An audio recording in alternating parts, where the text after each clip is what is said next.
आखिर कहाँ गए शादी विवाह के वो दिन। पहले के समय में गांव में टेंट हाउस नहीं थे, बस थी सामाजिकता। गांव में जब कोई शादी ब्याह होता तो गांव में चारपाई आ जाती। हर घर से लोटा, बाल्टी, थरिया, कलछुल, कढ़ाई इकट्ठा हो जाता।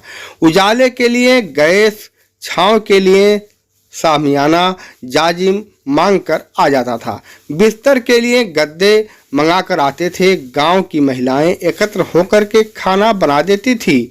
औरतें ही मिलके दुल्हन को तैयार कर देती थी।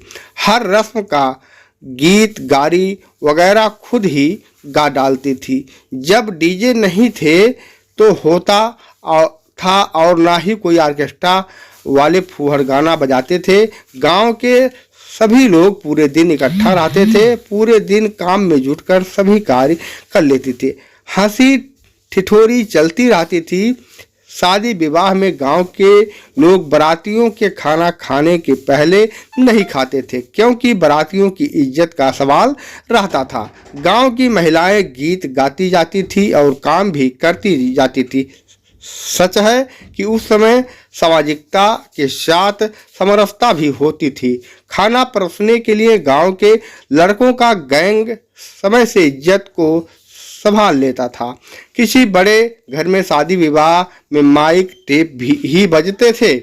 दूल्हे राजा के आसपास नाव हमेशा समय समय पर बाल झाड़ते रहता था। समय काजर व पाउडर पोत देता था ताकि दुल्हा सुंदर लगे।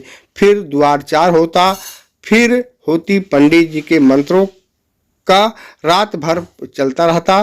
फिर कोबर होता, जिसमें रस्म थी, जिसमें दूल्हा व दुल्हन को 2 मिनट का समय बतियाने के लिए दिया जाता था। इतने कम समय में आखिर कौन क्या बतिया लेगा। सवेरे खिचड़ी में जम के गारी गाई जाती थी। यही वह रस्म है जिसमें दूल्हा रिसियाता था। वधू पक्ष के लोग मनाने में लग जाते थे। दूल्हे के पिता चाचा से पहले सेटिंग रहती थी।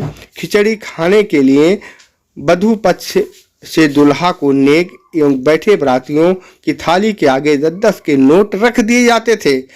इसके बाद जय घोष के साथ भोजन की शुरुआत होती थी। इसके बाद अचर धरौआ वधू पक्ष की महिलाओं द्वारा किया जाता था, जिसमें विभिन्न उपहार दिए जाते थे जो नगद एवं श्रृंगार की वस्तुओं के रूप में होते थे। महिलाओं द्वारा दूल्हे को काजल पाउडर लगाए जाते थे। दूल्हे के कौशल का परीक्षण भी किया जाता था। लड़कियां दूल्हे का जूता चुराती थी। 101 रुपये में मान भी जाती थी। बारातियों के बुजुर्गों द्वारा मारो हेतु निर्मित छप्पर हिलाने की प्रक्रिया भी होती थी, जिसमें दूल्हे के पक्ष के लोग भैंस बैल नेग में मांगते थे। वधू पक्ष से नेग मिलने पर मारो हिलाने की प्रक्रिया शुरू होती थी। वहां हम लोगों के बचपने का महत्वपूर्ण आनंद उसमें लगे तोते को उखाड़ने में प्राप्त होता था। विदाई में 10-10 की नोट भी मिलती थी। आज की पीढ़ी उस वास्तविक आनंद से वंचित हो चुकी है जो आनंद हम लोगों ने प्राप्त किया है। लोग बदलते जा रहे हैं, साथ ही परंपरा भी बदलती जा रही है। आगे चलकर यह देखने को मिलेगा या नहीं, यह तो विधाता जाने, लेकिन बारात में जो मजा उस समय था अब धीरे धीरे विलुप्त होता जा रहा है। आपके कमेंट का इंतजार है।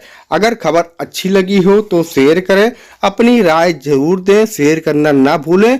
हमें आपके कमेंट का इंतजार है। नमस्कार, धन्यवाद। बने रहिए हमारे पेज पर। तब तक के लिए नमस्कार।